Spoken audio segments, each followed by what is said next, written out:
Hey guys, I'm the Spookiest Ghost, and welcome back to my channel. Today I'm going to be talking about myself a little, and making an educational video for those of you who are interested. I've been wanting to make this video for a very long time, probably since my channel started, and now I'm finally doing it. So for those of you who don't know, November is Epilepsy Awareness Month, and I want to talk about that today. Epilepsy and epilepsy awareness are actually very important topics to me. Why? Because I have epilepsy. Oh, and so does my mom. And I want to make it clear that this video is not about making people feel bad for me. I don't need pity or sympathy. What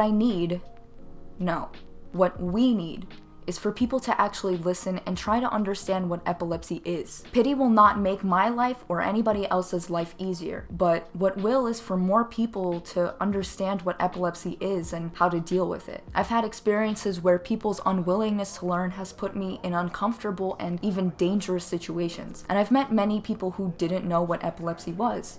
And that's okay. That's why I'm making this video, because despite epilepsy being the fourth most common neurological disorder, very few people actually know what it is or how to deal with it. So if you're willing to take the time to watch this video and learn about it, I and everyone else with epilepsy would really appreciate it. I'm going to make this into a 3-part series. This part will be a video just giving general information about epilepsy and also talking about how to help people you know with epilepsy, and if you have epilepsy, how to deal with it. Or at least how I dealt with it. The second part will be about my personal experience having seizures and my personal experience with uneducated people that unfortunately put me in harm's way because of that. And the third part will be debunking common misconceptions about epilepsy. So without further ado, let's just get into the video.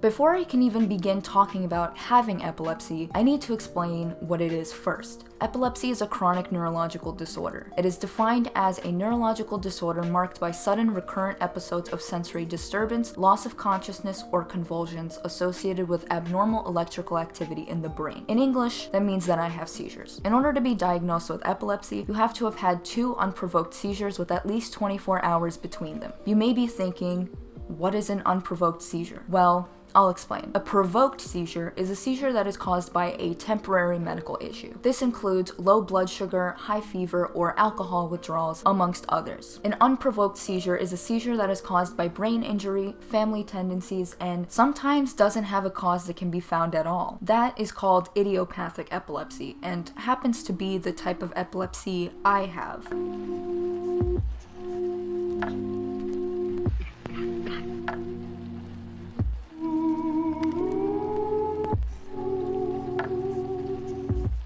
I've done MRIs and CT scans and more EEGs than I can count, but every single one of them have come up normal. In theory, I shouldn't be having seizures. I shouldn't have any problems at all.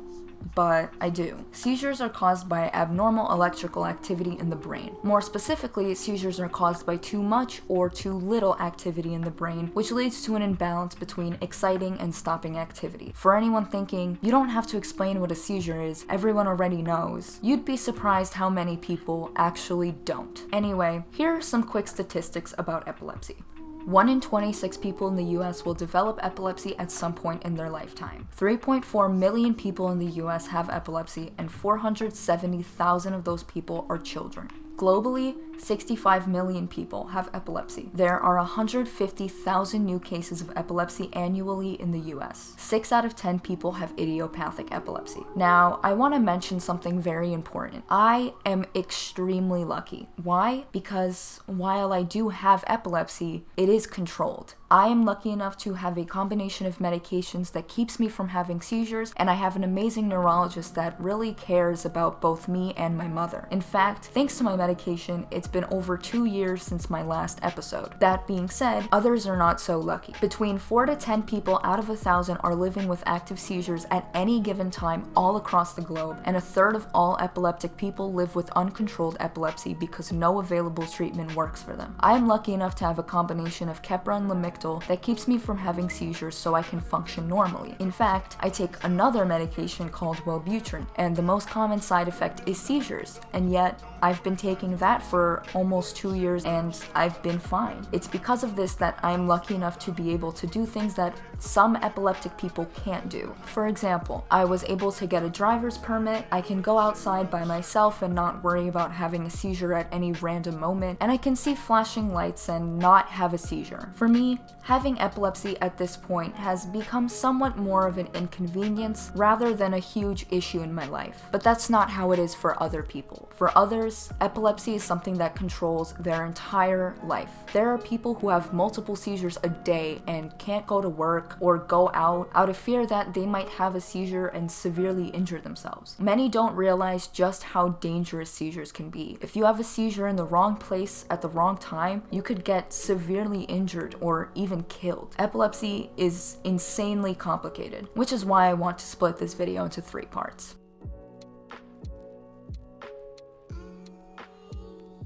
If you know someone with epilepsy, you might be wondering how to help them. My advice is to, firstly, talk to them. Talk to the person, ask them what kind of seizures they have and what would help them if they're having a seizure, because not all seizures are alike. There are some general rules of thumb that I will share here, but epilepsy is different for everyone, and what might help one person may not help another. If you don't know anyone with epilepsy, I still encourage you to watch this video because I think that these are important things to know for everyone. You may not know someone with epilepsy, but God forbid you see it in the streets or you meet someone with epilepsy in the future, you'll be prepared and capable of helping that person. For starters, here's a few things you shouldn't do.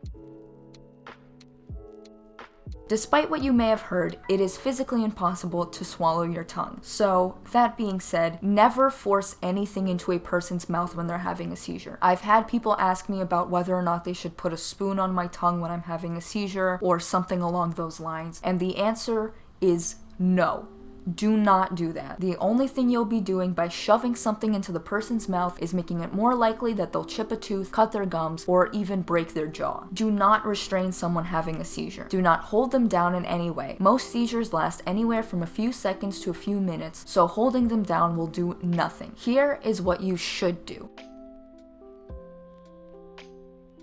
Stay calm. That may sound hard to do, but just know that becoming a nervous wreck will only make things worse. Chances are the person will be okay and the seizure will stop on its own. Stay with the person until they gain consciousness. Speak to the person calmly during and after a seizure. Waking up from a seizure is a scary experience, so if you're a nervous wreck, it'll only make it worse for the person having a seizure. Being calm will help get them back to normal sooner. In order to prevent serious injuries, move any sharp or dangerous objects that are near them. If you cannot move the objects, then move the person, i.e. if they're in the middle of the street or on a subway platform. In addition, hold their head up or put their head on something soft. The most common seizures involve convulsions. This means that person will be shaking and moving erratically, and this includes their head. If they hit their head too hard on a hard surface, it could cause serious head trauma, so make sure to keep their head away from any hard surfaces. Roll the person over on one side and pay attention to their breathing. By turning the person on their side, you're preventing saliva from blocking their airways and will help them breathe more easily. Keep track of how long the seizure has been going on for. If it has been going on for more than 5 minutes or they stopped convulsing and started again without gaining consciousness, call an ambulance. Make sure to wait for the person to be fully awake before putting anything in their mouth. Trying to give a person food, water, or pills while they are having a seizure or before they have woken up fully after a seizure is a choking hazard. It is more likely to go into their lungs than their stomach. You don't always have to call 911. For me, when I have a seizure, I don't want anyone to call an ambulance. This is because an ambulance will do nothing for me. This applies to other people as well. If someone is epileptic and is already getting treatment, going to the hospital may actually only be a burden to them, and I know this from personal experience. You should call emergency services if a seizure lasts 5 minutes or longer. One seizure occurs right after another without the person regaining consciousness or coming coming to between seizures. Seizures occur closer together than usual for that person. Breathing becomes difficult or the person appears to be choking. The seizure occurs in water, injury may have occurred, or the person asks for medical help. As I mentioned previously, waking up from a seizure can be very scary. When the person regains consciousness, you should reassure the person that they are safe, explain to them what happened in simple terms once they are alert and able to communicate, offer to stay with the person until they are ready to go back to normal activity, or call someone who can come get them. And please keep in mind that the person may be scared, confused, or embarrassed when they wake up, so please speak to them in a calm manner.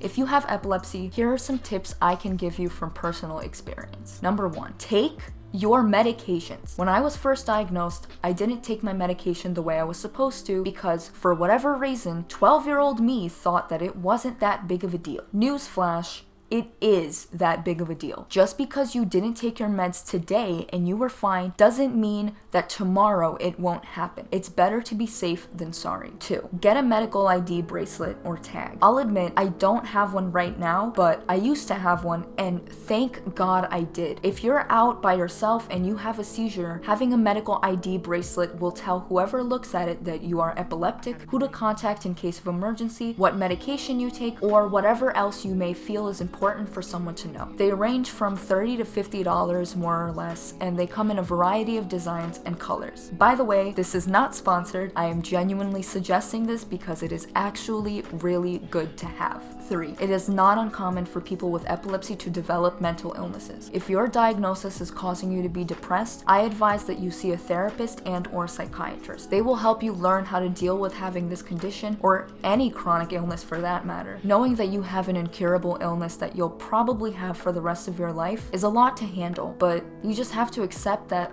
that's how it is. You have to accept that crying and feeling sorry for yourself isn't going to make it go away, and that you just have to find a way to live with it. That's why I suggest seeing a medical professional, because it's not easy to do that. Acceptance is hard, but with time and with help from the people around you, eventually you'll come to terms with your situation. Does it suck? Yes. But does it make you any worse than anyone else? No. You are strong, and as hard as it may be, it's not the end of your life, and you are not alone. Fun fact about me, I want to pursue pediatric neuropsychology, and the reason for this is because I know how hard it is to be a kid and have to deal with the fact that you're not like everyone else. You can't do everything that the other kids can. Your parents are more protective. You have to take medications every day that may make you feel tired and cranky and just altogether crappy. Trust me, AEDs suck, but it's so much easier if you're not going through it alone. If you're watching this and you have epilepsy and you're having a hard time dealing with it, I'm going to link the Epilepsy Foundation's website in the description. That's where I found most of my information for this video, but they also have a 24/7 helpline. They can help you find a specialist, and they have other tools that can help you learn how to live with epilepsy. I will also leave a link to their Make a Difference page where you'll find different ways you can help the Epilepsy Foundation. Anyway, that's it for today's video. Thank you so much for watching. If you like this video, you can leave a like, subscribe, and please share this video to help educate other people in honor of Epilepsy Awareness Month. If you would like to stay updated with my channel, you can follow me on Twitter, Instagram, or Tumblr, and you can join my Discord if you would like to talk to me or make some new friends. I also made a Patreon, so you can support me on there if you'd like, and I made a second channel where I will continue uploading horror narrations since a lot of people really liked them. The channel is called It's Spooks. All of the links will be in the description below. One last thing, I will be adding multiple pieces of fan art at the end of my videos, not just one, because I've started getting quite a lot more fan art than before. So big thank you to anybody that has sent me fan art. I really appreciate all of it, and I am so flattered that people would take time out of their day to draw stuff specifically for me. Anyway, I'm the Spookiest Ghost, and I'll see you guys next time.